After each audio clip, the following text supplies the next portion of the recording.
চব্বিশে ফ্যাসিবাদ পতনের সাথে সাথে দীর্ঘদিনের লেজুর ভিত্তিক রাজনীতি অবসানে আলোচনা ছিল নানা মহলে।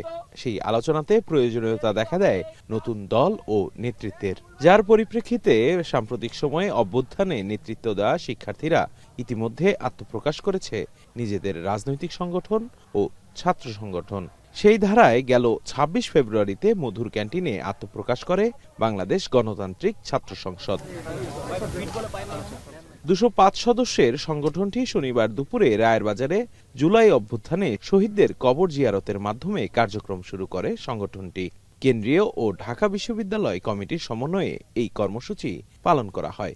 এ সময় শহীদদের আত্মার মাগফিরাত কামনা করে দোয়া করেন তারা, ফুল দিয়ে জানান শ্রদ্ধা। এরপর গণমাধ্যমে কথা বলেন সংগঠনের ঢাকা বিশ্ববিদ্যালয় শাখার আহ্বায়ক আব্দুল কাদের। বলেন, লেজুর ভিত্তিক রাজনীতি থেকে বের হয়ে নতুন বন্দোবস্তে ছাত্র রাজনীতিকে আনা হবে। আহতদের সুচিকিৎসা ও সুষ্ঠু রাজনীতিতে মনোযোগের অঙ্গীকারও করেন নতুন নেতৃত্ব।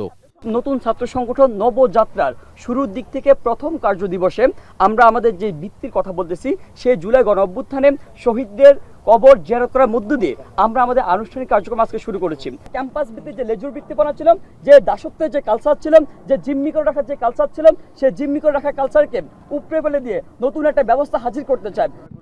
এ সময় কেন্দ্রীয় সদস্য সচিব জাহিদ আহসান বলেন, জুলাই অভ্যুত্থানে শহীদদের রক্ত বৃথা যেতে দেওয়া হবে না। শিক্ষার্থীদের অধিকার রক্ষাকে গুরুত্ব দেবে তাদের সংগঠন। জুলাই গণ অভ্যুত্থানকে ভুলে গিয়ে বাংলাদেশে আর কোনো রাজনীতি চলবে না।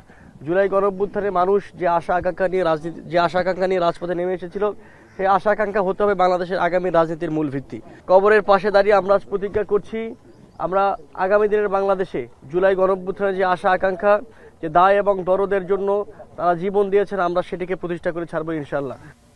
শিক্ষার্থীদের নতুন এই সংগঠনের ভুল ত্রুটি ধরিয়ে দিয়ে সুস্থ ধারার রাজনীতি পরিচালনাতে সহযোগিতার আহ্বানও জানান ছাত্রনেতারা।